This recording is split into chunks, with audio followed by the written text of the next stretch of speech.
unknown to many and inconsequential to many more. But the West Indies are facing India in the first test match in a 2-test series. Of course, the Windies board opted to play the game in Dominica on a pitch that is turning and spinning from early on the first morning.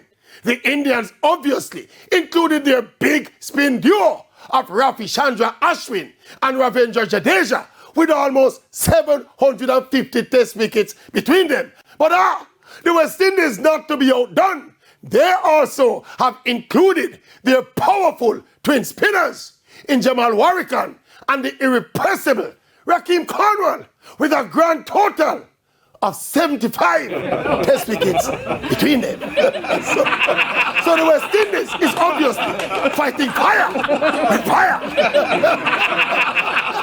But seriously, people tend to blame the ability and the attitude of the players and the emergence of T20 cricket for the demise of the game in the region. But the management of the game is also suffering from frequent and acute attacks of strategic brainlessness.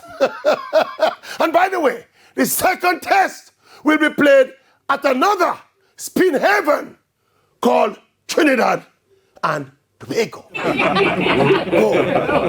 Go figure. Go figure.